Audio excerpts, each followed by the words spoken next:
الصلاة والسلام عليك يا رسول الله. الصلاة والسلام عليك يا حبيب الله. الصلاة والسلام عليك يا نبي الله. الصلاة والسلام عليك يا نور الله صلی اللہ تعالی علیہ وسلم. میرے پیارے آقا صلی اللہ تعالی علیہ وسلم کے پیارے دیوانوں، اس سے پہلے آپ نے اذان کے حوالے سے اذان اور اقامت کی اہمیت اور اس کی فضیلت آپ نے سماعت کی تھی کہ اذان جو اللہ تبارک و تعالی نے ہر نماز کے لیے جو اذان کا معاملہ ہے اللہ کی جانب بلایا جاتا ہے، اللہ کے گھر کی جانب بلایا جاتا ہے، اس کے جو فضائل اور جو اس کے فوائد ہے اور کس طریقے سے یہ اذان کے جو کلمات بیان کیے گئے ہیں، اس میں کیسے ہمیں کامیابی کی طرف بلایا جا رہا ہے، اس کی تفصیل آپ نے ہر کلمے کے عوض میں سماعت کی تھی. آج اذان اور اقامت کے حوالے سے کچھ ضروری مسائل ہے، اس کو ہم سیکھنے کی کوشش کرتے ہیں. دن میں 5 مرتبہ ہم اذان سماعت کرتے ہیں، مگر ہم اس کی اہمیت سے ناواقف ہے، اس کے مسائل سے ناواقف ہے، اور اذان ہو تو ہمیں کرنا کیا چاہیے، کس طریقے سے اذان کا جواب دیا جائے یا کیا معاملہ ہو، اس حوالے سے ہم نہیں جانتے ہیں. آج اسی کو انشاءاللہ العظیم میں بتانے کی کوشش کروں گا. اگر کوئی مؤذن اذان دیتا ہے تو اس کے جو سننے کے احکام ہیں اس کو یاد رکھیں. اذان سننے والے پر اب وہ خواہ مرد ہو یا عورت، طاہر ہو یا جنوبی، اذان کا جواب دینا اس پر واجب ہے. جب بھی اذان ہو اذان کا جواب دیا جائے. اور اذان کا جواب کیا ہے؟ تو جو مؤذن کلمات کو کہہ رہا ہے اسی کلمات کو دہرایا جائے، یہ اس کا جواب ہے. جیسے اللہ اکبر تو ہم بھی اللہ اکبر کہیں. اشہد ان لا الہ الا اللہ تو ہم نے بھی اشہد ان لا الہ الا اللہ کہنا ہے. اس طریقے سے کچھ بات آگے آئیں گے کہ جس کے اندر جواب کے حوالے سے میں آپ کو آگے بتا دوں گا. اذان سننے کی حالت میں جواب دینے کے سوا اور کسی کام میں مشغول نہ ہو، یہاں تک کہ سلام اور سلام کا جواب بھی نہ دے. اور اگر قرآن شریف پڑھتا ہو تو اس کا پڑھنا بھی موقوف کر دے، اور اگر چل رہا ہو تو چلنے سے بھی رک جائے. یہ اذان کی اہمیت بتائی جا رہی ہے. اگر آپ کہیں گئے اذان ہو رہی ہے تو آپ سلام بھی نہ کریں، جب تک کہ اذان ہو رہی ہے آپ اذان کا جواب دیجئے، اور اذان ہو جائے پھر سلام کیجئے. یا کسی نے سلام کیا تو اس کے جواب کو بھی موقوف کر دے جب تک کہ اذان ختم نہیں ہو جاتی. یہاں تک کہ اگر قرآن شریف کی تلاوت اگر کوئی کر رہا ہے تو قرآن شریف کی تلاوت کو بھی موقوف کر دے، یعنی تھوڑی دیر کے لیے 2-4 منٹ 5 منٹ جب تک کہ اذان ہو رہی ہے، جب تک کہ آپ اس تلاوت کو بھی رک جائیں، پہلے اذان کو سن لیں، اس کا جواب دے دیں، پھر اس کے بعد آپ کنٹینیو تلاوت کو کر لیں. یہاں تک کہ اگر چل رہا تھا راستے میں اور اذان ہونے لگ گئی تو وہیں پر رک جائے. آج کل آپ دیکھیے کہ نیشنل اینتھم پڑھا جاتا ہے، کبھی کبھار دیکھتا ہوں اسکولوں کے اندر جب جانے کا اتفاق ہو صبح کے وقت میں، تو اب آپ دیکھیے جیسے بچے آتے ہیں اور جب نیشنل اینتھم پڑھا جاتا ہے تو جہاں کہیں بھی وہاں پر رک جاتے ہیں. ٹیچرز ہو تو وہ بھی رک جاتے ہیں اس کی تعظیم کے لیے. تو یاد رکھیں کہ یہ تو اللہ کا نام لیا جا رہا ہے، ہمیں تو اس کے لیے رکنا چاہیے. اس کا جواب دینے پر اللہ اجر بھی عطا فرمائے گا، ثواب بھی عطا فرمائے گا، اس کا فائدہ بھی ہے. تو اذان ہو جائے، اذان ہو رہی ہو تو پھر چلنے سے بھی رک جانا چاہیے. جمعہ کی پہلی اذان سن کر تمام کاموں کو چھوڑ کر نماز جمعہ کے لیے مسجد میں جانا یہ واجب ہے. جو بھی بزنس ہے، کاروبار ہے، جاب ہے، کچھ کام کر رہا ہے، جیسا بھی معاملہ ہے، وہ ساری کے ساری چیزوں کو چھوڑ دے اور وہ ساری چیزوں کو چھوڑ کر وہ نماز جمعہ کے لیے مسجد کی جانب آ جائے. اس وقت خرید و فروخت یا کسی اور کام میں مشغول ہونا یہ حرام ہے. اللہ اکبر. تو اب اذان ہو گئی تو آپ کو مسجد میں آنا. قرآن مقدس میں اللہ تبارک و تعالیٰ نے اس حوالے سے بھی ارشاد فرمایا، یا ایھا الذین آمنوا اذا نودی للصلاۃ من یوم الجمعہ فاسعوا الی ذکر اللہ وذروا البیع ذالکم خیر لکم. یہ جو فرمایا تمہارے لیے بہتر ہے ان کنتم تعلمون، اگر تم جانو. تو اب کیا ہوتا ہے کہ اذان ہو گئی ہے مگر اس کے باوجود بھی ہم ڈیلے کرتے ہیں، ابھی جاتے ہیں، یہاں تک کہ جمعہ کی اذان ہو جاتی ہے، پھر خطیب خطاب کر لیتا ہے، پھر اس کے بعد جو ہے اذان ثانی ہو جاتی ہے، یہاں تک کہ خطبہ ہونے لگ جاتا ہے. کبھی کبھار ایسا ہو گیا کہ جماعت بھی کھڑی ہو گئی ہے مگر لوگوں کے آنے کا سلسلہ جاری ہوتا ہے، حتیٰ کہ 1 رکعت ہو جاتی تب بھی لوگ آ رہے ہیں ابھی جمعہ پڑھنے کے لیے. تو آپ سوچیں کہ کتنی حیرت کی بات ہے کہ جو ہفتے میں ایک مرتبہ جو جمعہ کا دن ہے اور وہ جو نماز ہے جس کی اہمیت بھی ہے، ہمیں تو پہلے آنا چاہیے، پہلے آنے پر اسے اجر و ثواب بھی ہے، فضیلت بھی زیادہ ہے، مگر اس کو بھی ترک کر دیتے ہیں، ڈیلے کرتے ہیں۔ تو یاد رکھ لیجئے کہ پہلی اذان سن کر تمام کاموں کو چھوڑ دیں اور نماز جمعہ کے لیے مسجد میں جانا اب اس کے لیے واجب ہو گیا۔ اب اس کے بعد جو ہے وہ اذان ثانی اب ہو جائے، تب تو یاد رکھیے تو فرشتے بھی اپنے نام جو ہے دفتر کو جو رجسٹر کو لے کر آتے ہیں، اس میں اس کا نام بھی لکھتے نہیں ہیں، اس لیے کہ وہ بھی شامل ہو جاتے ہیں، تو اس لیے پہلے آنا چاہیے۔ جمعہ کی دوسری اذان کا جواب دینا یہ ضروری نہیں ہے، جیسے آپ نے سماعت کیا کہ اذان کا جواب دیا جائے، مگر جمعہ کی جو دوسری اذان ہوتی ہے وہ خطبے سے پہلے جو اذان ہوتی ہے، اب اس موقع پر خاموش رہنا ہے، اب خاموش رہنا آپ پر واجب ہے، ضروری ہے۔ اگر ایک ہی نماز کے متعلق کئی اذانیں سنائی دے، جیسے ہوتا ایسا ہے کہ ایک علاقہ ہے، یہ اس گلی کے اندر مثال کے طور پر اس روڈ میں 4 مسجدیں ہیں، اب آپ اگر وقت ظہر ہو جائے تو چاروں مساجد میں مختلف وقت میں 5-10 منٹ آگے پیچھے اذان شروع ہو جائیں گے، ایک اذان ہوگی وہ ختم ہوگی، دوسری اذان ہوگی وہ ختم ہوگی، تیسری اذان۔ تو اب ایسا ہوتا ہے کہ کسی علاقے میں 2، 4، 5، 6 مسجدیں ہوں یا دور دراز کی بھی اذان کی آوازیں آ رہی، تو اب ایسے موقع پر کیا کریں؟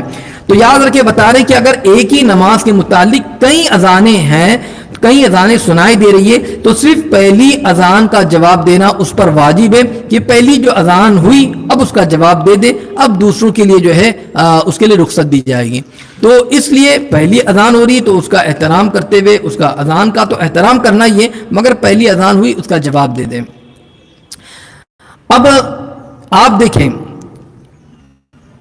کہ کچھ ایسی صورتیں بیان کی جا رہی ہے جس میں اذان کا جواب نہیں دیا جائے گا، اس پر ضروری ہے کہ وہ ایسی صورتیں ہوں تو اس میں اذان کا جواب نہ دیں جب اذان ہو رہی ہے۔ اب وہ کون کون سی صورتیں ہیں تو یاد رکھ لیجئے، نماز کی حالت، یعنی اگر کوئی نماز پڑھ رہا تھا اذان ہونے لگ گئی، جیسے ادھر نماز پڑھ رہا ہے کسی بازو کی مسجد میں اذان ہونے لگ گئی، تو حالت نماز میں تو اپنی نماز کو کنٹینیو کرے، وہ اذان کا جواب نہیں دے گا۔ ایسے ہی خطبہ سننے کی حالت میں، خواہ وہ جمعہ کا خطبہ ہو، عیدین کا خطبہ ہو، کوئی خطبہ ہو رہا تھا کسی اور مسجد سے اذان کی آواز آنے لگ گئی، تو یاد رکھ لیجیے اب وہ خطبہ سنے گا، اس پہ خاموش رہنا ضروری ہے، واجب ہے، اب وہ اذان کا جواب نہیں دے گا۔ نماز جنازہ کی حالت میں، کہیں جنازہ ہو رہا ہے، جنازے کی حالت میں بھی وہ خاموش رہے اور اپنی نماز کو وہ پڑھتا رہے۔ علم دین پڑھنے یا پڑھانے کی حالت میں، کہ کہیں علم کی نشست چل رہی ہے، پڑھنے پڑھانے کا سلسلہ چل رہا ہے، تو پھر یاد رکھ لیجئے ایسے موقع پر بھی وہ اس چیز کی جانب توجہ کریں گے۔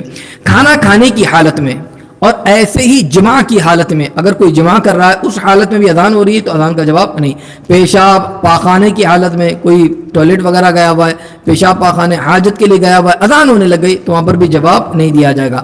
حیض و نفاس کی حالت میں، یہ جو حالتیں بیان کی جا رہی ہیں ان جو ہے وجہ سے اذان کا جواب نہیں دینا چاہیے۔ اب آپ دیکھیں کہ اذان بہت اہم ہے، اس کے جواب کی جو دیتا ہے اس کی فضیلت بھی بیان کی گئی ہے۔ تو اذان کا جواب یہ 2 طریقے کا ہے، اس کو سمجھ لیں، ایک ہے قولی اور ایک ہے جواب فعلی، یہ دونوں طریقے ہیں۔ ان دونوں طریقوں کو ہم جانتے ہیں کہ اذان کا جواب، یہ جواب قولی کیا ہے اور جواب فعلی کیا ہے، ان دونوں کو ہم سمجھنے کی کوشش کرتے ہیں۔ تو قولی جو ہے وہ یہ ہے کہ جو شخص مسجد کے اندر ہو، مسجد کے اندر بیٹھا تھا، نماز کے لیے آیا تھا، مسجد کے اندر بیٹھا ہوا ہے، اور بشرطے کہ اس وقت علم دین پڑھتا یا پڑھاتا نہ ہو، تو اس کو صرف زبان سے جواب دینا چاہیے، یعنی اپنی زبان سے جو بھی اذان ہو رہی ہے اس کے کلمات کو دوہرا لیں، زبان سے جواب دینا چاہیے۔ یعنی اذان سنتے ہی سب کام کو چھوڑ کر، یہاں تک کہ میں نے بتایا تلاوت کلام اللہ بھی اگر کر رہا ہے تو اس کو بھی موقوف کر لے، اذان کا جواب دے، اذان کو سنے اور مسجد میں حاضر رہے، یہی اس کا اصل جواب ہے کہ مسجد کے اندر رہے۔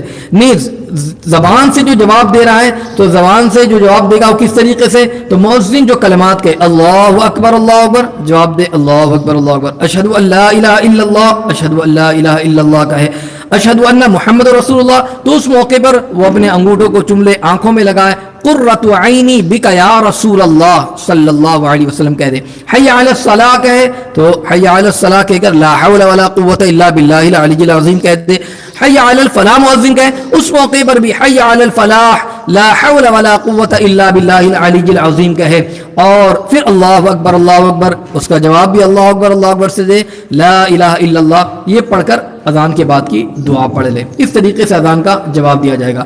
ہاں، فجر کی اذان میں ایک کلمے کا اضافہ ہوتا ہے، الصلاۃ خیر من النوم، یہ جملہ کہا جاتا ہے، تو اس موقع پر صدقت و بررت کہہ دے فجر کی نماز اذان کے وقت میں. تو اس طریقے سے یہ اذان کو جو ہے اذان کا جواب دے گا. یہ اذان کا جواب دینا یہ مستحب ہے. اشہد ان محمد رسول اللہ میں آپ جو اشہد ان محمد رسول اللہ کہہ لیں، قرۃ عینی بکا یا رسول اللہ صلی اللہ علیہ وسلم کہہ لیں. اس کے ساتھ میں یہ بھی بتایا گیا اللہم متعنی بالسمع والبصر، یہ بھی آپ کہہ لیں. تو جس طریقے سے آپ کو جملے یاد ہے، اگر اس طریقے سے آپ اذان کا جواب دیں گے تو یاد رکھ لیجیے اللہ تعالیٰ اس پر آپ کو اجر بھی عطا فرمائے گا.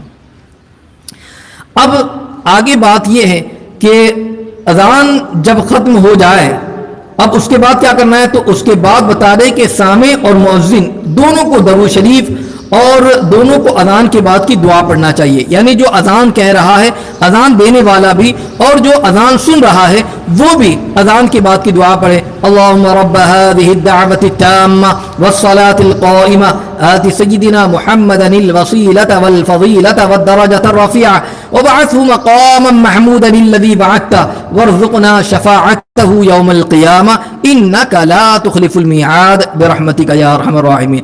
اس طریقے سے وہ دعا پڑھ لے، اور دعا پڑھنے کے بعد جو ہے اللہ کی بارگاہ میں اس طریقے سے دعا کی جائیں گی.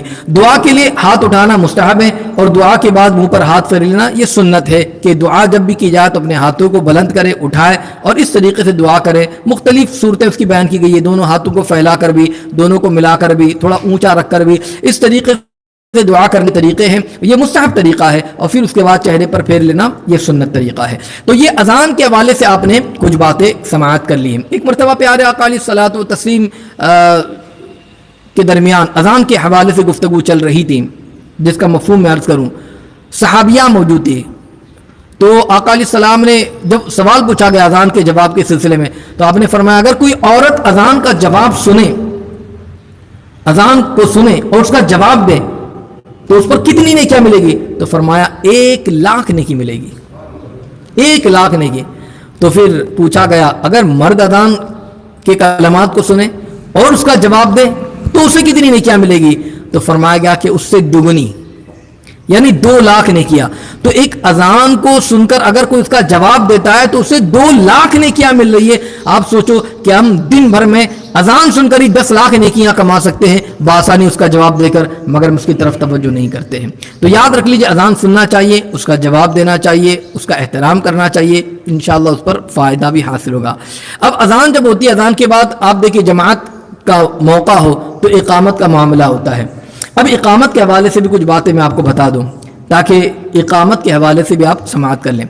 اقامت کا جواب دینا، اچھا اذان کا جواب جو 2 طریقے سے میں نے بتایا تھا، ایک بات رہ گئی، ایک تو قولی اور ایک فعلی بتایا تھا. قولی تو یہ کہ زبان سے جواب دیا جائے. اذان کا جواب جو فعلی ہے وہ یہ ہے کہ خود چل کر مسجد میں آئے اور آ کر نماز ادا کریں، یہ فعلی ہے اس کا جواب. یعنی وہ مسجد کی طرف بڑھیں اور آئیں اور نماز ادا کریں، یہ اذان کا جواب اس طریقے سے بھی دیا جائے گا. اقامت کے حوالے سے ہم سماعت کرتے ہیں کہ اقامت اگر ہو رہی تو اقامت کے وقت میں کیا کیا جائے. اقامت کا جواب دینا یہ مستحب ہے قولاً اور فعلاً دونوں اعتبار سے. جس طریقے سے اذان میں جو ہے اذان ہو رہی ہے تو اس کا جواب دیا جائے گا. تو قولی اقامت یہی ہے کہ زبان سے الفاظ کو دہرایا جائے، یعنی جیسے مؤذن کہتا ہے اللہ اکبر، ہم بھی کہیں اللہ اکبر، جیسے وہ اقامت ہوتی ہے اذان کی طرح ویسی، مگر یہ کہ تھوڑی جلدی ہوتی ہے، جلدی الفاظ کو دہرایا جاتا ہے. تو اس طریقے سے اذان کہیں. اور جب اقامت کے اندر ایک لفظ کا اضافہ ہوتا ہے، پورے اذان کی طرح سیم ورڈز بولے جاتے ہیں، مگر ایک لفظ کا جو ہے اضافہ ہوتا ہے اور وہ ہوتا ہے قد قامت الصلاۃ. اس طریقے سے جو ہے کہا جاتا ہے. تو اس میں کہیں اقامہ اللہ و ادامہ، اس کا جواب اس طریقے سے دے دے تو یہ قولی طور پر اقامت کا جواب ہو جائے گا. اور فعلی طور پر کیا ہوگا کہ جیسے اقامت ہو رہی ہے، آپ کہیں پر بھی ہو، آپ کو اقامت کی آواز آئی، آپ فوراً مسجد کی طرف آ جائیں، کیونکہ جماعت اب کھڑی ہونے والی ہے، فوری طور پر جو جماعت قائم ہونے والی ہے، تو آپ تکبیر اولیٰ کی پابندی کے لیے آپ فوری طور پر مسجد کے اندر آ جائیں اور جماعت کے ساتھ میں نماز کو ادا کر لیں. نماز کے سوا اور جگہ اذان اور اقامت، اس کے مسائل کو بھی آپ سن لیں کہ یہ تو نماز کے لیے اذان دی جاتی ہے، نماز کے لیے اقامت ہوتی ہے، مگر اس کے علاوہ بھی اذان اور اقامت ہوتی ہے۔ اب وہ کہاں کہاں ہوتی ہے؟ جیسے بچہ پیدا ہونے پر اس کے دائیں کان میں اذان دی جاتی ہے، اس کے بائیں کان میں اقامت کی جاتی ہے۔ اس طریقے سے اذان اور اقامت کہنا یہ مستحب ہے، کیونکہ جب بچہ پیدا ہوتا ہے تو اس کے کان میں سب سے پہلے اگر کوئی آواز آئے تو وہ اللہ کے نام ہو، اس لیے فوری طور پر بچہ پیدا ہو اللہ اکبر اللہ اکبر آپ اس کے کان میں کہہ دیں، تاکہ جو سب سے پہلی آواز بچے کے کان میں جا رہی ہے وہ آواز کوئی اور نہیں بلکہ اللہ کا نام جا رہا ہے، تو اس لیے بچے کی پیدائش کے موقع پر اذان دی جاتی ہے اور اس کے بائیں کان میں اقامت دی جاتی ہے۔ اگر کوئی شخص کسی رنج میں مبتلا ہو، کوئی پریشانی ہے، بیماری ہے، یا مرگی کا مرض ہو یا جل گیا ہو، تو اس کے کان میں اذان کہنا تب بھی مفید ہے کہ اس طریقے کا اگر کوئی مرض کا معاملہ ہوگا تو انشاءاللہ العظیم اس کی برکت سے وہ مرض ختم ہو جائے گا، دور ہو جائے گا۔ تیسری چیز یہ ہے کہ اگر مسافر راستہ بھول جائے اور کوئی بتلانے والا نہ ہو کہ ارے راستہ کس سمت میں کہاں جائیں، اور کسی مقام پر جن وغیرہ ظاہر ہوتے ہو، لوگوں کو ایذائیں دیتے ہو، اب کیا کریں کہ اگر اس طریقے سے جاتے ہیں، اگر اس طرف جاتے ہیں تو کوئی ایسی چیز بھیانک دکھ رہی ہے، ڈراؤنی چیز دکھ رہی ہے، جنات رونما ہو رہے ہیں، اب کیا کریں؟ تو ایسی صورتوں میں حکم یہ دیا گیا کہ اگر آپ کو یہ پریشانی لاحق ہو رہی ہے، آپ اذان دینا شروع کر دیں، انشاءاللہ العظیم آپ کو راستہ خود بخود مل جائے گا۔ اگر ایسی کوئی چیز ہے تو وہ بھی چیز ہٹ جائے گی اور آپ بآسانی اپنی منزل تک پہنچ سکیں۔ یہ اذان کی برکت ہے کہ اذان دینے سے پریشانیاں دور ہوتی ہے، مصیبتیں دور ہوتی ہے، حتیٰ کہ جنات اور سرکش جو ہوتے ہیں شیاطین وہ بھی دور ہو جاتے ہیں، تو اذان دینا چاہیے۔ اذان اور اقامت کے حوالے سے کچھ مسائل آپ اس کو بھی سماعت کر لیں کہ فرض نماز کا بغیر اذان اور اقامت کے مسجد میں پڑھنا یہ مکروہ ہے، یعنی فرض نماز جیسے ہوتی ہے فجر، ظہر، عصر، مغرب، عشاء، 5 وقتی جو نمازیں ہوتی ہیں، تو بغیر اذان اور اقامت کے ایسے ہی جماعت کو قائم کر لینا یہ مکروہ ہے۔ تو جب بھی جماعت قائم کرنا اس سے پہلے اذان دے دیں، اقامت دیں، اور پھر اس کے بعد میں نماز کو شروع کریں۔ اذان ہونے کے بعد بغیر نماز پڑھے مسجد سے چلے جانا یہ سخت مکروہ ہے۔ جیسے کوئی یہاں پر بیٹھا رہا یا تو عبادت کرتا تھا، یا کسی سے ملاقات کیا، یا گفتگو چل رہی تھی، یا کوئی دینی نشست چل رہی تھی، اب وہ نشست ختم ہو گئی، سارے معاملات ہو گئے، اب اذان ہونے والی ہے، اذان ہو گئی، اذان ہونے کے بعد اب جماعت کا وقت ہے، جماعت کو کتنا وقت ہوتا ہے؟ 15 منٹ باقی ہے، 10 منٹ باقی ہے، اب اس کے بعد جماعت ہونے والی ہے، تو اذان ہوئی اور وہ بندہ مسجد سے باہر نکل گیا، تو یاد رکھ لیجئے اذان ہو جائے اب وہ نماز پڑھ کر ہی مسجد سے باہر نکلے۔ ایسا نہیں کہ اذان ہونے کے بعد اب وہ مسجد سے باہر چلا جائے، بلکہ اذان ہو جائے، اذان ہونے کے بعد بغیر نماز پڑھے مسجد سے چلے جانا یہ سخت مکروہ قرار دیا گیا ہے۔ اذان آپ سن لیں، آپ اسی جو ہے مسجد کے اندر آپ نماز ادا کر لیں، اور نماز ادا کرنے کے بعد میں پھر آپ چلے جائیں۔ اذان اور اقامت میں نیت شرط نہیں ہے، البتہ اگر کوئی نیت کر لیتا ہے تو اس کو ثواب بھی مل جائے گا۔ مؤذن کا ایک مسجد میں اذان دے کر نماز پڑھنے کے لیے پھر دوسری مسجد میں اذان دینا یہ مکروہ ہے، یعنی فرض نماز کے لیے جب اذان دے رہا ہے تو اب ایک مسجد کے اندر اذان دے، وہ اس کے لیے اتنا ضروری ہے۔ اب ایسا نہیں کہ اس مسجد کے اندر اذان دیا، محلے کی دوسری مسجد ہے، وہاں مؤذن صاحب نہیں آئے، چلیں آپ آ جائیں، وہاں پر بھی اذان دیا، کسی نے کہا کہ یہاں پر بھی اذان نہیں ہو رہی ہے، آپ اذان دے دیں، تو اب اس طریقے سے ایک جگہ پر اذان دے دی گئی ہے تو یاد رکھ لیجئے اب اس کے لیے وہ کافی ہے۔ اب وہی مؤذن دوسری جگہ پر اذان دے رہا ہے، یاد رکھ لیجئے مکروہ ہے۔ بلکہ اذان کے کلمات تو اتنے آسان ہیں، یہ ہر ایک کو یاد ہونے چاہیے، اور کوئی بھی ایسا موقع آ جائے تو وہ اذان دینے کے لیے آگے بڑھے، تاکہ اس کا ثواب اور اس کی فضیلت بھی اسے حاصل ہو جائے، جو کہ گزشتہ اس کی فضیلت بھی بیان کی گئی ہے۔ جو شخص اذان کہے، اب حکم یہ کہ اقامت وہی کہے، یعنی جو مؤذن ہے اذان دینے والا اذان دے رہا ہے تو اب وہ اذان دے رہا ہے تو اذان دے، اور اذان دینے کے بعد میں اقامت بھی وہی شخص کہہ لے، ہاں اس کی اجازت سے، یا وہ پرمیشن دے دے، اجازت دے، ٹھیک ہے آپ اقامت دینا چاہتے ہیں آپ دے دیجئے، یا اس کی اجازت لے لے، کیا میں اقامت دوں؟ اس نے کہہ دیا کہ ہاں آپ کو اجازت ہے، آپ اقامت دے دیجئے، تو اس کی اجازت سے، یا اگر وہ اس کو کوئی ایسی حاجت پیش آ گئی، اب وہ موجود نہیں ہے، جماعت کھڑی ہونے والی ہے، ایسا کوئی معاملہ پیش آ گیا ہے، یا اللہ نہ کرے بیمار ہو گیا، بے ہوش ہو گیا، اب وہ مؤذن ہے جس نے اذان دی ہے، اب اقامت دینے والا کوئی نہیں ہے، تو ایسی صورت میں اقامت دی جائے گی، مگر اس کی موجودگی میں اسے بٹھا کر خود اقامت نہیں دینا چاہیے۔ زیادہ آواز کی ضرورت ہو تو متعدد مؤذن بھی رکھے جائیں، اور آج کل تو الحمدللہ لاؤڈ اسپیکر کا سسٹم ہے، ہر جگہ پر اذان ہوتی ہے اور آسانی کے ساتھ میں آواز بھی پہنچ جاتی ہے۔ مؤذن کا اذان اور اقامت کہہ کر امامت کے لیے آگے بڑھنا. بعض جگہوں پر ایسا ہوتا ہے کہ وہی اذان بھی دیتے ہیں, وہی نماز بھی پڑھاتے ہیں, تو یاد رکھ لی گاؤں دیہات کے اندر اکثر و بیشتر ایسا ہوتا ہے, تو اس میں کوئی حرج نہیں ہے, وہی اذان دے کر اقامت دے کر وہ آگے بڑھ کر جو ہے نماز پڑھا سکتے ہیں. بلکہ ایسی جگہوں پر بہتر یہی ہے کہ اگر کوئی نہ ہو, بعض جگہوں پر ایسا ہوتا ہے کہ فاسق ہوتے ہیں, گاڑی نہیں ہے یعنی, اور وہ اقامت دے رہے, تو یاد رکھ لیجئے ایسے کو اقامت بھی نہیں دینی چاہیے, یا اگر کوئی مؤذن نہ ہو تو ایسوں کو اذان بھی نہیں, بلکہ باشرہ ہو وہ اذان دے, وہ اقامت دے, اور اگر کوئی نہیں ہے تو وہی بندہ اذان بھی دے, اقامت بھی دے, اور نماز پڑھانے کے لیے آگے بھی بڑھ جائے. اذان میں اگر چھینک آ جائے, جیسے کسی کو چھینک آ گئی, تو چھینک آنے پر جیسے اگر چھینک آ جائے تو الحمدللہ ہم کہتے ہیں, مگر اذان پڑھتے پڑھتے, اذان کہتے کہتے اگر چھینک آ گئی تو پھر ایسے موقع پر الحمدللہ کہنا یا چھینک کا جواب دینا, کسی نے الحمدللہ کہا تو اس کا جواب یرحمک اللہ دینا, یہ جائز نہیں ہے. جو اذان کے کلمات ہیں انہی کلمات کو ادا کیے جائے, اس کے علاوہ دوسرے کلمات کو اس میں شامل نہ کیے جائیں. اور اسی طریقے سے اذان اور اقامت کے مابین, یعنی اذان کہی گئی اور اقامت کہنی ہے, اس کے جو درمیان جو ہے یہ فصل ضروری ہے, یعنی تھوڑا وقفہ ضروری ہے. ایسا نہیں اذان کہی اور سیم ٹائم میں آ کر اقامت دے رہے, نہیں, اذان کہہ دیا آپ نے, تھوڑا وقت دے, 5 منٹ 10 منٹ, تاکہ لوگ سنتیں ادا کر لیں, یا جو دور دراز رہنے والے ہیں گھر بار سے آ جائیں کہ چلو الرٹ ہو جائے کہ نماز کا وقت ہو چکا ہے, اب مجھے مسجد پہنچنا ہے, تو گویا کہ اذان ہو رہی ہے تو پتہ چل گیا کہ فلاں مسجد میں اذان ہو رہی ہے, ایک 10 منٹ آپ نے وقت دے دیا تاکہ وہ مسجد کی طرف آ جائے, یا جو بھی ضرورت ہے وہ پوری کر کے فوری طور پر آ جائے. ہاں, مگر مغرب کے وقت کے لیے ہے کہ مغرب کی اذان ہو جائے اور اس کے بعد میں پھر اقامت کی جائے اور جماعت کو قائم کر دیا جائے. تو اذان اور اقامت کے حوالے سے آج کچھ اہم باتیں, ضروری باتیں, جو ضروری مسائل تھے آج آپ نے سماعت کیے. یاد رکھ لیجئے اذان کا احترام کرنا چاہیے, اس کا جواب دینا چاہیے, اور اس کے جواب دینے کی فضیلت بھی آئی ہے. یاد رکھ لیجئے کہ اگر کوئی اذان کے وقت میں دنیاوی باتوں میں مشغول رہے گا,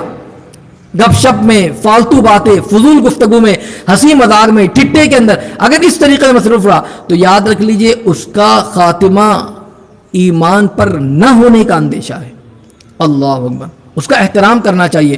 جب بھی اذان ہو, اذان کو خاموشی کے ساتھ سماعت کریں اور اس کا جواب دیں گے, انشاءاللہ العظیم اس کی برکتیں حاصل ہو جائیں گی. اللہ تعالیٰ تمام کو اذان کا احترام کرنے کی توفیق عطا فرمائے, اور مولا تبارک و تعالیٰ نماز پنجگانہ با جماعت ادا کرنے کی توفیق عطا فرمائے. استغفر اللہ العظیم الذی لا الہ الا هو الحی القیوم واتوب الیہ وما علینا الا البلاغ المبین. السلام علیکم ورحمۃ اللہ وبرکاتہ.